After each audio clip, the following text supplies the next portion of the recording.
오늘은 17번째 시간 말씀과 성례에 대해서 알아보도록 하겠습니다. 먼저 소유리 문답부터 살펴보겠습니다. 88문입니다. 그리스도가 구속의 유익을 우리에게 주고자 사용하시는 외적인 수단은 무엇입니까?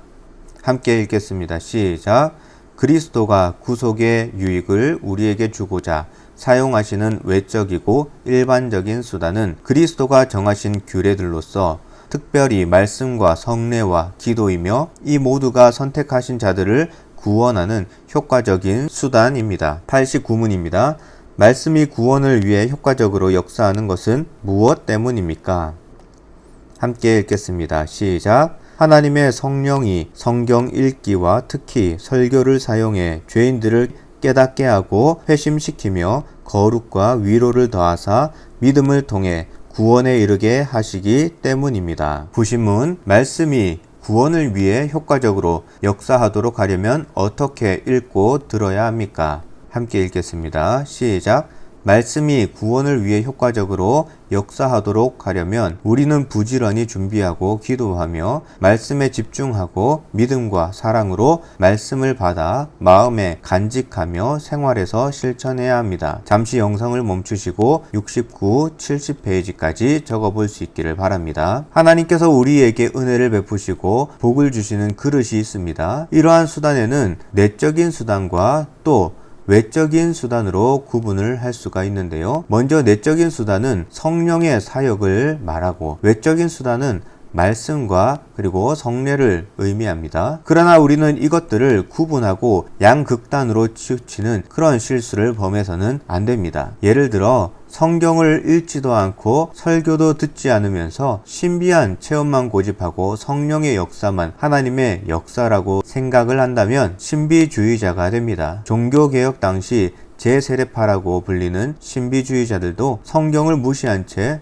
자신들이 하나님의 직통 계시를 받는다고 주장을 했습니다. 말씀과 성례를 무시한 채 성령 체험만 강조하며 직접 계시를 듣는다고 주장하는 자들을 우리는 멀리해야 합니다.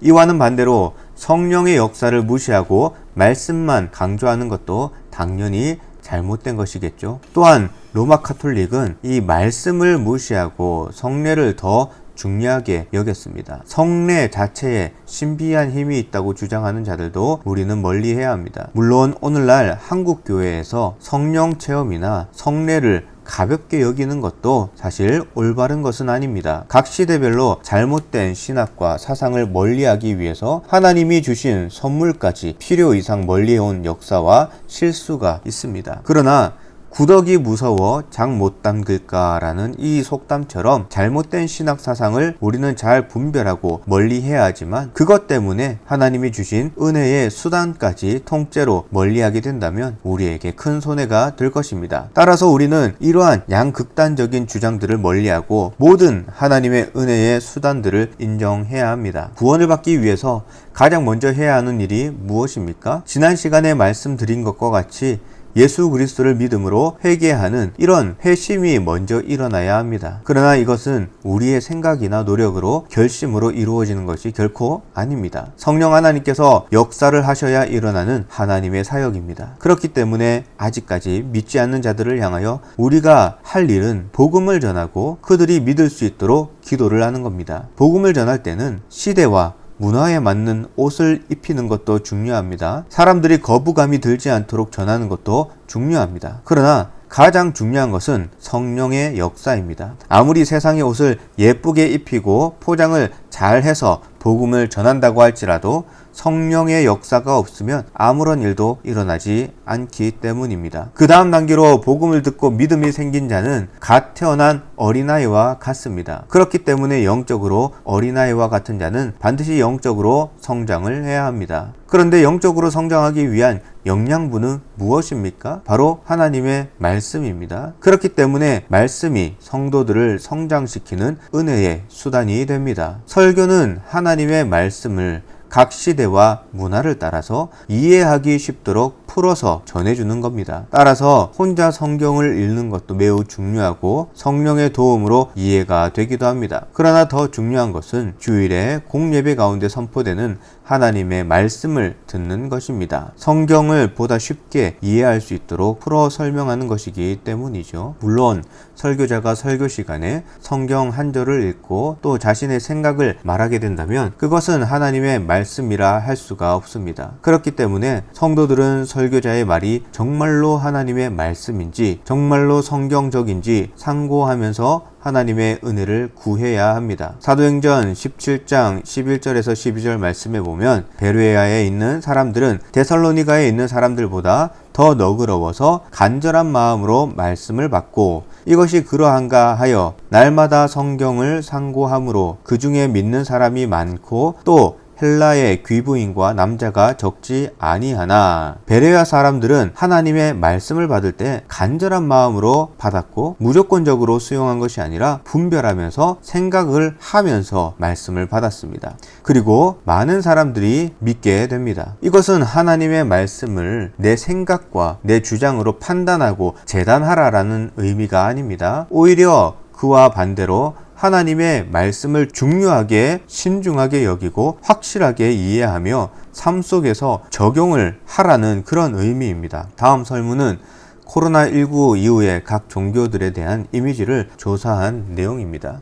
교회는 거리를 두고 싶고 이중적이고 사기꾼 같은 이미지라고 많은 사람들이 답변을 했다고 합니다. 이처럼 교회가 사회적으로 지탄을 받고 기독교인이라고 말하는 사람들의 비상식적인 행동을 해서 사회에 무리를 빚는 이유가 무엇이겠습니까? 하나님의 말씀이 잘못되었기 때문입니까? 성령 하나님께서 능력이 없기 때문인가요? 그렇지 않습니다. 설교 시간에 시간만 때우고 하나님의 말씀에 관심이 없기 때문에 한 귀로 듣고 한 귀로 흘려버렸기 때문에 세상 사람들과 별 다른 모습을 하지 않는 겁니다. 설교는 듣지만 말씀에 순종하기보다 내 생각과 내 뜻대로 행동하기 때문은 아닐까요? 과연 우리들은 설교 말씀을 기억하기 위해서 얼마나 노력하고 있습니까? 하나님의 말씀을 가볍게 여기는 사람에게는 하나님의 능력도 기적도 나타나지 않는다는 사실을 우리는 기억해야 합니다. 그러므로 우리는 준비된 마음으로 주일 예배를 맞이하고 하나님의 은혜가 우리의 마음속에 크게 부어지도록 사모하는 마음을 가져야 합니다. 모든 공예배 가운데 설교자의 입술을 통해 나에게 가장 필요한 말씀을 주시도록 기도를 하고 듣는 자기 자신이 그 말씀의 뜻을 깨닫도록 역시 기도를 해야 합니다. 또 말씀을 듣고 나의 생각이나 나의 뜻과 다르다는 이유로 불순종하지 않고 순종할 수 있도록 기도를 해야 합니다.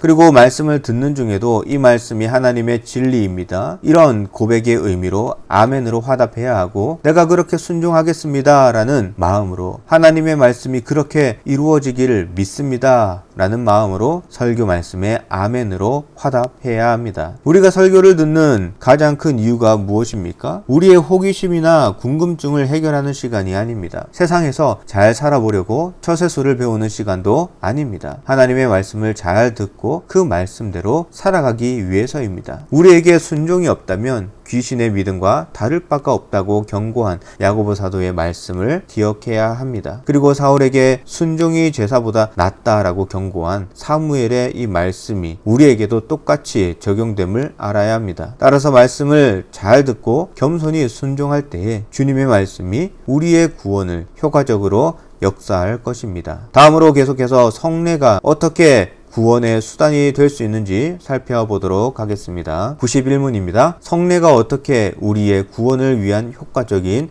수단이 될 수 있습니까? 함께 읽겠습니다. 시작. 성례 자체나 성례 집행자에게 어떤 힘이 있어서가 아니라 그리스도가 복을 주시고 성령이 믿음으로 성례 받은 자 안에서 역사하시기 때문입니다. 92문입니다. 성례란 무엇입니까? 함께 읽겠습니다. 시작. 성례란 그리스도가 정하신 거룩한 규례로서 성례 안에서 그리스도와 새 언약의 유익들이 눈에 보이는 상징들을 통해 신자에게 나타나고 확인되며 적용이 됩니다. 93문입니다. 신약의 성례들은 무엇입니까? 함께 읽겠습니다. 시작. 신약의 성례들은 세례와 성찬입니다. 잠시 영상을 멈추시고 71, 72페이지까지 적어보시기 바랍니다. 웨스트민스터 소요리 문답이 잘 정리하고 있는 것처럼 신약의 성례가 우리의 구원에 대한 수단이 될 수 있고 주님과의 연합에 있어서 중요한 역할을 합니다. 그렇다면 구약 시대에는 어떤 것들이 있었습니까? 하나님께서는 아브라함을 택하시고 그를 부르심으로 그에게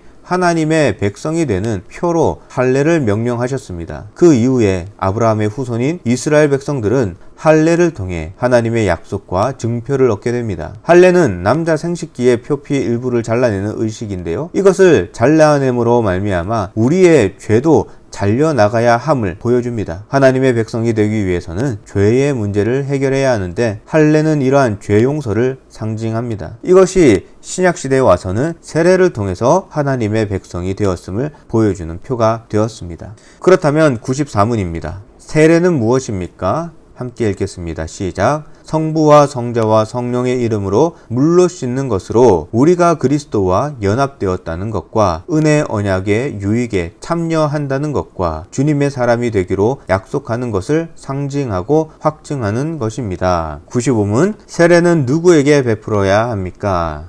함께 읽겠습니다. 시작. 세례는 보이는 교회 밖에 있는 사람에게는 그리스도에 대한 신앙 고백과 순종을 하기 전까지는 줄 수 없지만 보이는 교회의 회원의 유아에게는 베풀 수 있습니다. 세례에는 두 가지 조건이 충족이 되어야 합니다. 먼저는 성부, 성자, 성령의 이름으로 세례를 주어야 합니다. 두 번째로는 물을 사용해야 합니다. 물을 사용한다는 것은 특별한 의미가 있는데요. 첫 번째로 물로 세례를 준다는 것은 죄를 씻는다는 의미를 가지고 있습니다. 구약시대에 백성들과 제사장들은 성전에 들어가기 전에 물로 손과 발을 씻어야 했습니다. 이는 개인 위생을 위한 것이 아니라 죄를 씻는 상징적인 행위였습니다.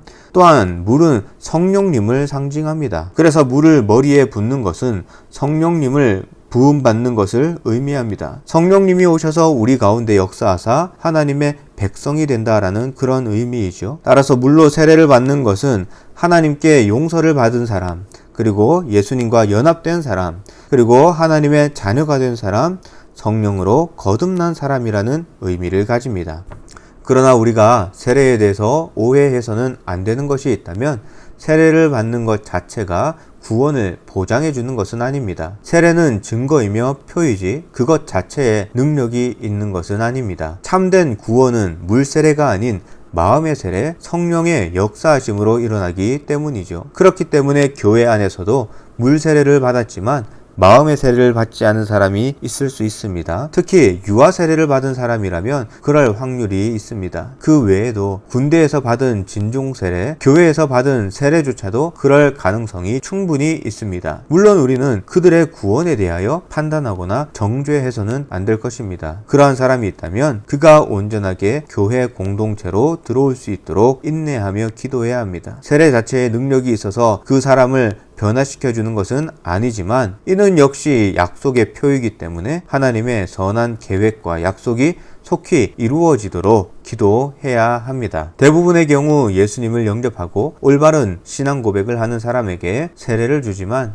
등록교인이 교회에 잘 정착하고 잘 다니면 혹은 주일학교 학생들이 세례를 받을 수 있는 나이가 되면 특히 신앙생활을 잘하는 학생들에게 세례받을 것을 권유할 수 있습니다. 그때 간혹 자신은 분명한 신앙 고백을 하지 않았음에도 불구하고 교회 분위기상 세례를 받는 경우들도 간혹 있습니다. 그런데 그러한 사람이 만약에 신앙생활을 더 열심히 잘 하고 나서 세례가 얼마나 소중한 것인지 귀한 것인지 깨닫게 된다면 어떻게 해야 할까요? 내가 이전에 믿음도 부족했고 신앙 고백도 제대로 안 했으니까 다시 세례를 받아도 될까요? 이 문제에 대해서는 세례를 다시 받지 않아도 됩니다. 앞에서 말씀드렸다시피 세례 자체에 능력이 있는 것이 아니라 이것은 약속이기 때문에 그래서 삼위 하나님의 이름으로 세례를 한번 받았다면 다시 받을 필요가 없습니다. 결혼한 부부가 결혼 생활을 하면서 상대방에 대하여 더욱 사랑하는 마음이 커지고 어릴 때 멋모르고 결혼했던 그 결혼식이 너무나도 아쉽다고 해서 다시 결혼식을 하지는 않습니다.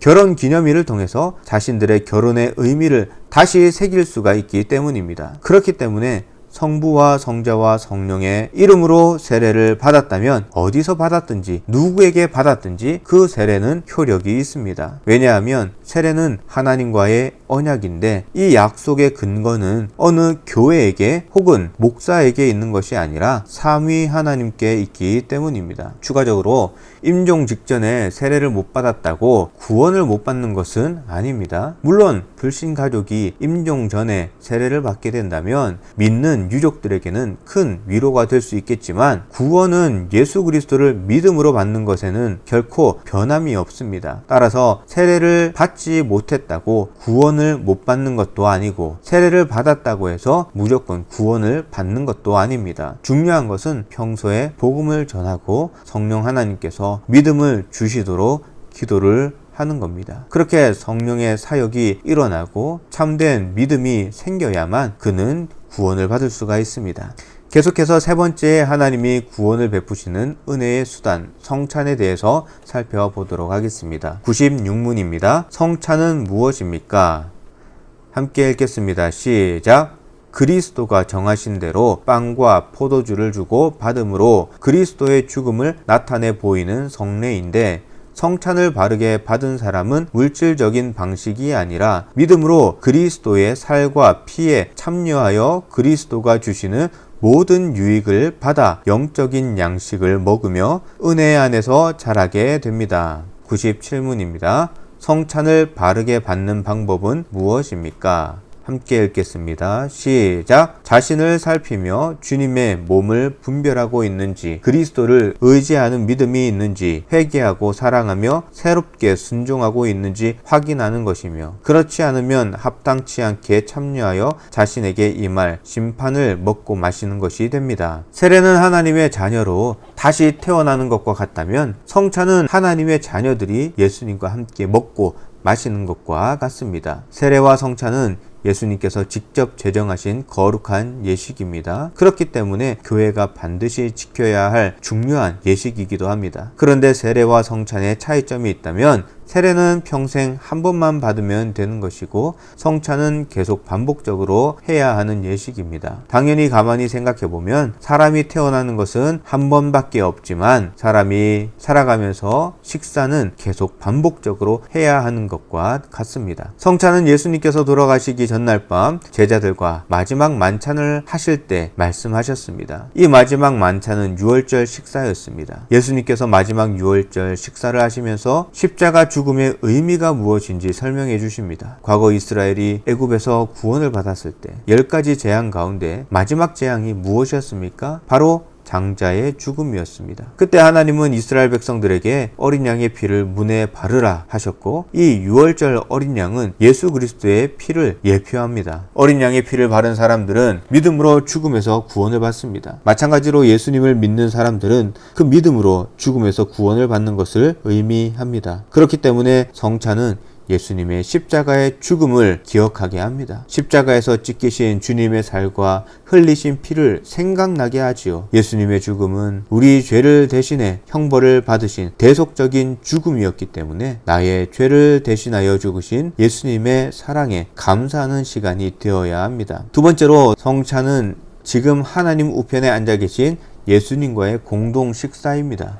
성찬 때 예수님은 영적으로 임재하시고 주님과 식탁의 교제를 나누는 시간입니다. 예수님께서 우리에게 베풀어 주시는 식탁을 통해 우리는 영적 양식을 공급받게 됩니다. 우리가 영의 양식이라고 하면 대부분 말씀을 생각합니다. 그런데 성찬 또한 영의 양식이 됩니다. 차이점이라고 하면 말씀은 우리 눈에 보이지 않고 들리는 것이고 성찬은 우리 눈에 보이는 양식입니다. 따라서 예수님과 나누는 식탁의 교제는 자주 나누면 나눌수록 좋습니다. 추가적으로 영적 임재설에 관한 내용에서 칼빈은 이렇게 비유를 합니다. 태양은 지구상에 그 자체로 임하지 않지만 자신이 가지고 있는 빛을 지상의 생명체에게 실제로 전달을 한다. 즉 지상의 생물들은 태양 자체를 먹는 것은 아니지만 태양이 주는 빛을 먹는다. 마찬가지로 신자들의 영혼은 예수님의 몸 자체를 먹지는 않지만 그 몸이 전달하는 영혼의 양식을 먹는다. 그러므로 성찬은 우리 영혼이 주님의 살과 피를 먹는 통로이다. 그러므로 성찬을 은혜의 수단이라 부른다. 이러한 칼빈의 비유가 여러분들은 이해가 되십니까? 반대로 로마 카톨릭은 성찬 때 쓰는 빵과 포도주가 실제로 예수님의 피와 예수님의 살이 된다는 주장을 하죠. 이것을 우리는 화채설이라고 부르는데요. 그렇기 때문에 그들의 성찬은 미신적인 종교 행사로 변질된 경우들이 있고, 또 남은 빵과 포도주를 버리지도 못합니다. 이것이 실제 예수님의 피와 살이라고 믿기 때문에 버릴 수가 없는 거죠. 이 외에도 성찬에 대한 여러 주장들이 있지만 성경을 읽어보시면 무엇이 바른 것인지 충분히 알 수 있으리라 생각되어집니다. 마지막으로 성찬식은 예수님의 재림을 바라보게 합니다. 예수님이 재림을 하시면 신랑 되신 예수님과 신부인 교회의 영광스러운 결혼식이 거행이 되고 천국 잔치가 열리게 될 것입니다. 그 미래의 천국 잔치를 실제로 맛볼 수 있는 현장이 바로 성찬식입니다. 마트에 가면 시식 코너들이 있지 않습니까? 뜯지 않은 포장지만 봐서는 처음 보는 음식은 과연 저것이 무슨 맛일지 상상하기가 힘듭니다. 그런데 시식을 해보면 이 음식이 맛이 있는 음식인지 맛이 없는 음식인지 알게 됩니다. 그리고 정말로 맛있는 음식이라고 한다면 꼭 그 물건을 사게 될 것입니다. 이처럼 성찬식을 통해서 영적으로 임재하시는 예수 그리스도를 맛본 사람들은 천국을 사모하지 않을 수가 없습니다. 그것을 소유하지 않을 수가 없습니다. 이 외에도 성찬에 대한 다양한 기능들이 있습니다. 그러나 오늘날 대부분의 성도들은 예수님의 죽음과 고난, 피 흘리심에 많은 관심을 두어서 주님의 부활과 천국 소망에 대한 기쁨을 누리지 못하는 경우들이 많이 있습니다. 성경에 나타난 성찬이 주는 영적인 유익들을 살펴보시고 성찬을 통해서 주시는 주님의 은혜를 많이 누릴 수 있기를 바랍니다. 오늘 내용들을 잘 기억하시면서 마지막으로 74페이지 통해서 오늘 배운 내용들을 점검하시고 다음 주까지 75페이지 숙제를 할 수 있기를 바랍니다.